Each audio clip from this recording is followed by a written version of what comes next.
अस्सलाम वालेकुम everyone, welcome back. तो आज की इस वीडियो में हम पढ़ेंगे क्लिपिंग मास्क। तो आइए स्टार्ट करते हैं। क्लिपिंग मास्क को समझने के लिए सबसे पहले तो हमें एक पिक्चर चाहिए होगी जो मैंने डाउनलोड करके यहाँ पे रख दी हुई है। मैंने इसको प्लेस किया यहाँ पे। मैं इसकी साइज थोड़ी सी बड़ी कर रहा हूँ, लाइक दिस।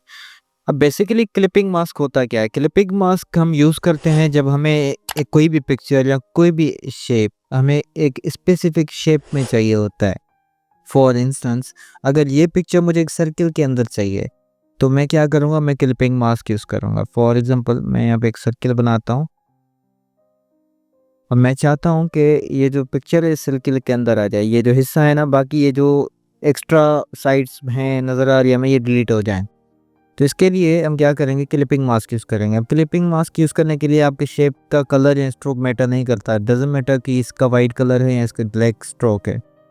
आपने क्या करना है, सिंपली इन दोनों शेप्स को सिलेक्ट करना है। बट ये याद रखना है कि जिस शेप के अंदर आपने पिक्चर डाल दी है उस शेप को हमेशा आपकी पिक्चर के ऊपर होना चाहिए, वरना इश्यूज आते हैं। तो अभी हम इन दोनों को सिलेक्ट करेंगे।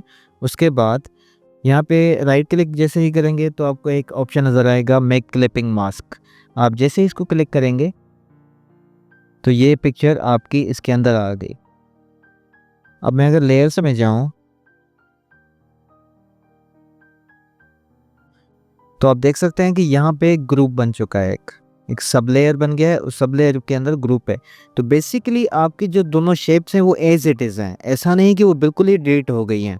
आपकी पिक्चर भी एज इट इज़ है। अगर मैं सिलेक्ट करता हूँ तो आप देख सकते हैं कि आपकी पिक्चर पूरी की पूरी है। और अगर आप अपने शेप को सिलेक्ट करते हैं तो वो भी एज इट इज़ होता है। तो इसमें कुछ डिलीट नहीं होता, जस्ट क्लिपिंग मास्क जो एक्स्ट्रा चीज़ें होती हैं शेप के बाहर होती हैं उनको हाइड कर देता है। तो अगर मैं इसको यहाँ से सिलेक्ट करूँ और तो मैं इस पिक्चर को एडजस्ट भी कर सकता हूँ, लाइक दिस। और इसी तरह मैं जैसे ही इसको राइट क्लिक करूँगा तो I will have an option जहाँ पे लिखा होगा रिलीज क्लिपिंग मास्क। इसका मतलब होता है अंडू करना। तो जैसे ही मैं इसको क्लिक करूँगा तो क्लिपिंग मास्क रिलीज हो जाएगा, मतलब हमारा एग्जैक्ट पिछली शेप पे सब कुछ चला जाएगा, लाइक दिस। मैं इसको डिलीट कर रहा हूँ। अब फॉर एग्जांपल मुझे यही पिक्चर मल्टीपल शेप्स के अंदर चाहिए। मैं चाहता हूँ कि ये इसको वाइट कलर दे देता हूँ। मैंने अल्टर दबा के इसका डुप्लीकेट लिया और कंट्रोल डी दबा के मैंने प्रोसेस को रिपीट किया। मैं सबको सिलेक्ट करता हूँ और मैं पैथ फाइंडर में जाता हूँ। Where's the path finder. इसको मैं एंकर पॉइंट लेता हूँ और मैं इन सबको अलाइन कर देता हूँ।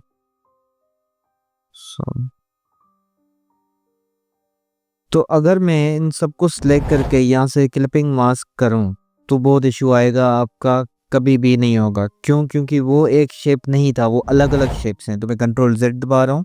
अब मुझे इस पिक्चर को इन तीनों शेप्स में डालने के लिए क्या करना होगा, सबसे पहले कंपाउंड पैथ बनाना होगा। कंपाउंड पैथ एग्जैक्टली वो चीज़ होती है कि जिस तरह हमने पैथ फाइंडर में सीखा था, फ्रंट माइनस माइनस फ्रंट जो कह सकते हैं हम उसको। तो ये भी वही चीज़ होती है। तो मैं सबसे पहले तो उस पे बात कर लेते हैं। अगर मैं इसको छोटा करके साइड पे कर लूँ, मैं यहाँ पे दो शेप्स बना रहा हूँ।